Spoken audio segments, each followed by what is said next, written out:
Hey, what's going on, everybody? So I actually came across this video, and it's a pretty sad one. And it just made me realize that life is really, truly not promised to you, right?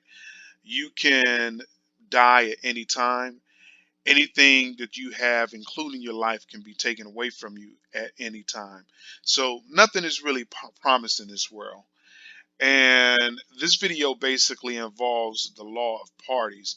And if you don't know what the law of parties is, you can actually go back to my page, do a video search, and try to find a video called "Should You Confess to a Crime You Didn't Commit, or Should You Go to Jail for a Crime You Didn't Commit?"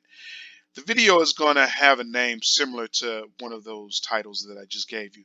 But check it out and you'll get a basic understanding of what the law of parties is.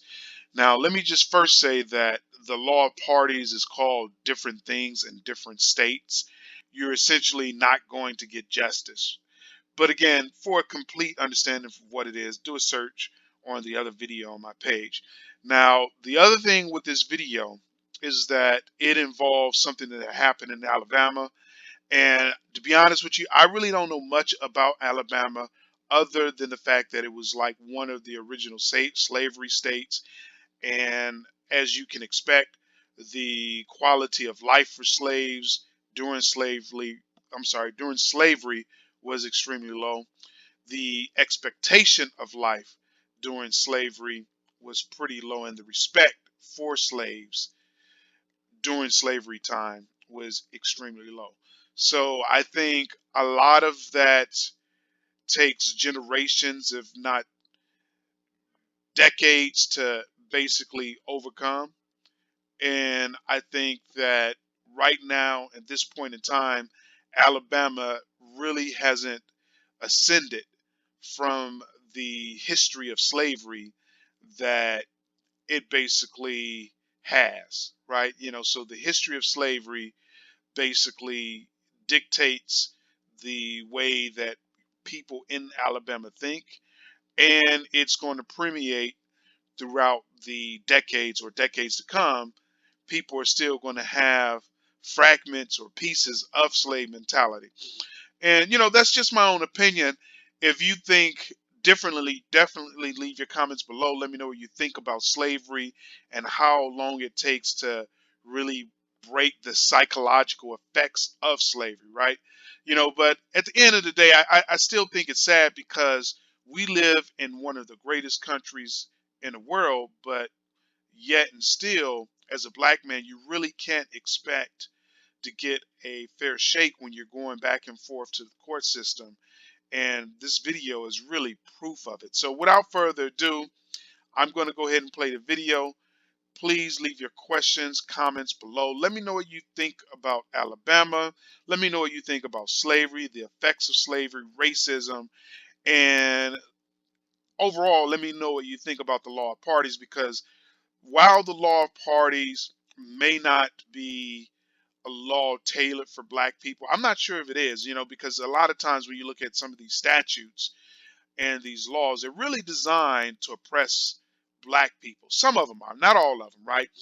So some of the laws that we have in this country were extensions of the Jim Crow laws, whereas if a white person is snared by one of these laws, then they would get leniency.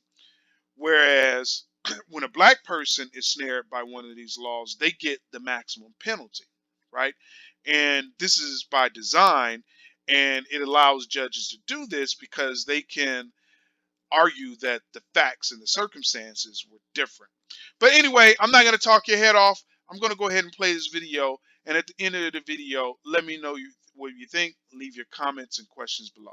It's a fact no one disputes. Alabama is about to execute 44-year-old Nathanael Woods for the murders of 3 police officers he did not kill. June 17, 2004. 3 Birmingham police officers are gunned down attempting to serve a misdemeanor warrant on Woods at a home in the city's west side. Woods had surrendered to police when another man in the house, Kerry Spencer, opened fire with an assault rifle, killing officers Charles Bennett, Carlos Owen, and Harley Chisholm.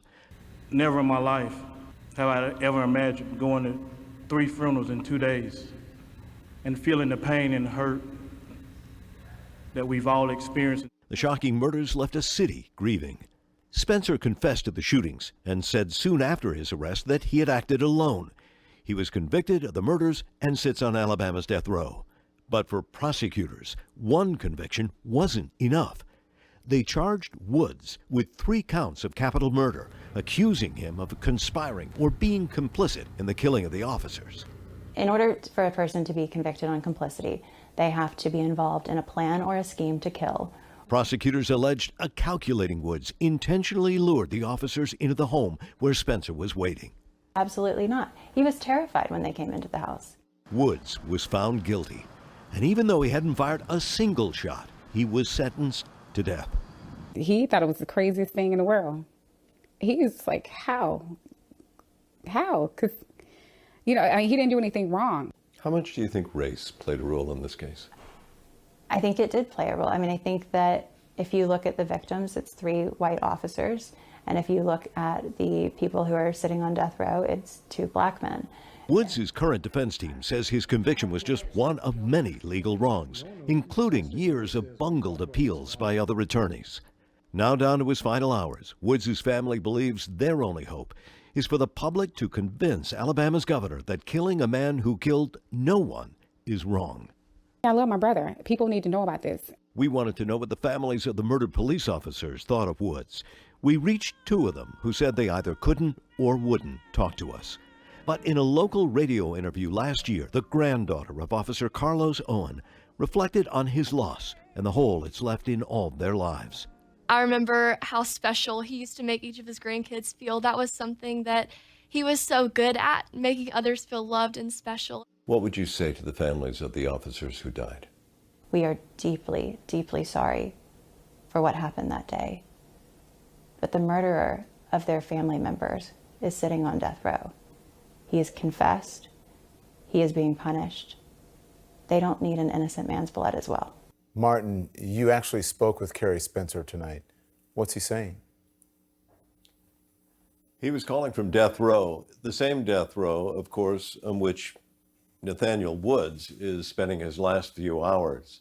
It's hard to imagine the man who has confessed to killing 3 police officers would have a guilty conscience, but it appears he does. But in this case, it's guilt over what he believes is wrong, that Nathanael Woods in no way had anything to do with the deaths of those officers. Here's some of our conversation. You are saying that you are totally responsible for the murders of those police officers. Yes, I am. I'm the only one that shot anybody that day. And Nathanael Woods is completely innocent, you say? Absolutely. He didn't know I was going to shoot anybody. I put this on my life, on my children's life. I swear to God, I didn't know I was going to do this. So how would Nate know? This was some spur of the moment decision. We had no time to think about what the was going to happen that day. This was not a plan. You didn't conspire together. No, man. That's just something they put out there. You see, it was no warrant or nothing. They just made up a story for a jury to believe to convict both of us. Wow. And again, that's Kerry Spencer saying that Woods is totally innocent, that this was a spur of the moment, and that Spencer takes full responsibility for what happened. Alabama, he says, is executing the wrong person.